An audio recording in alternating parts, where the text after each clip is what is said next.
So today I'm going to be talking about my field study site, Think Together. So Think Together is a nonprofit after-school program. They provide a lot of services for underprivileged communities, such as daycare, after-school tutoring, teaching, playtime supervision, and things of that nature.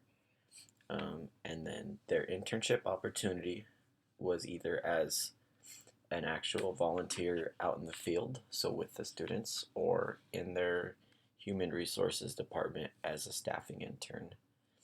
They also had other interns like in the office, but like accounting and like doing paperwork and stuff like that. But the internship I chose was as a staffing intern. And then why I chose Think Together. Mainly it was because of proximity. So Think Together is located in Santa Fe Springs, approximately 22 miles from my house in Covina, and which is about 20 miles closer than Santa Ana or Irvine. So that was the main reason. But also they had good core values. So I liked the idea of serving communities that lacked after-school programs, and that also helped children succeed in their schoolwork and so on. And then also Think Together had a lot of valuable experience that I could gain, such as working in their HR department.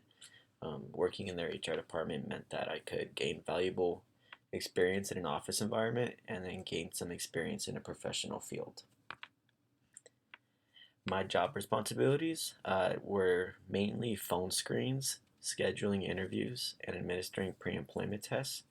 So for the phone screens, I would be calling applicants for the after-school teacher position for different school districts.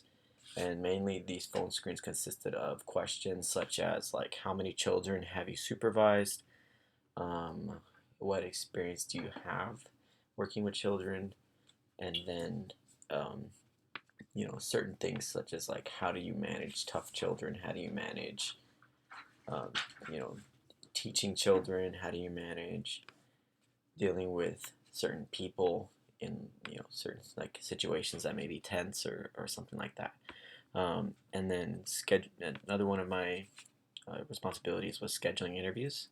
So I would schedule appointments for the top candidates. They would come into the office for a pre-employment test or slash interview. So this would be like at the end of the phone screen. I would ask them like, okay, uh, I liked what I heard here, so I'm gonna go ahead and set you up for an appointment at this date. And so I would pick a date that's available and then a time slot that works for both sides. And then the last part of my job duties were administering these pre-employment tests. So I would, meet with all the candidates in a conference room. I would go over a PowerPoint with them that had like a couple of our core values and what we do and our hierarchy and stuff like that. And then I would tell them what the test would consist of and what they need to roughly be prepared for prior to the test, just so they have an idea of what it is before they open it. And then I would hand out the tests, I'd hand out supplies, so things like pencils, Scantrons, scratch paper, calculators, whatever they need really to help them with their test. And then the relevance that this had to my prior education is that um, my my experience in like child development courses and like teaching courses that I've taken at UC Irvine. So the knowledge that I gained was whether or not certain candidates are going to be fits for children. Whether their methods of teaching are going to be sufficient for good learning. Because some teachers or some of these applicants would tell me that their method of teaching was just sort of going over the slides and then reiterating that. That's not a very good idea. Like that's not very good teaching. I would look for somebody who thought outside the box that had multiple ways of teaching children, not just one way, because if that way doesn't work, then they're ineffective. So, so that kind of thing, and then also childcare things. So like if they seem like they're the kind of person who it's my way or the highway, that's not really going to work with little kids. And then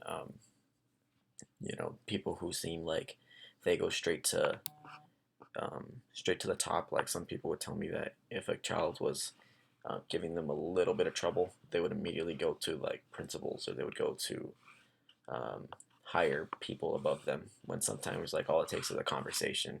So My relevant education kind of let me know, like, okay, that method's not going to work for child development and stuff like that. And then what does this mean for the future?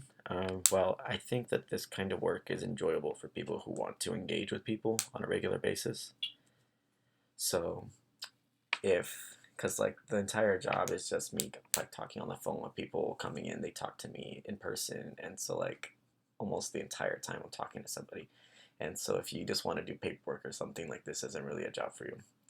And so and then I personally would like to make human resourcing a career choice because it's one of those jobs where if you have good people skills, you'll excel in this position, and I think I have pretty good people skills, so it's a position I think I could fill pretty well. The only question I wish I could have asked before I started is about shadowing, because I was under the impression that going in that I was going to be shadowing the staffing supervisor, but really like I was pretty much independent the entire time. There was no shadowing experience. It was sort of like, all right, this is how I do it, and then so this is how it needs to get done. And so I would sort of do the things, and I didn't mind working on my own, but I thought it was going to be a little more of an observe and then do kind of thing. So that's the only question I really had. But that's about it. So that would be the only thing I had to ask prior.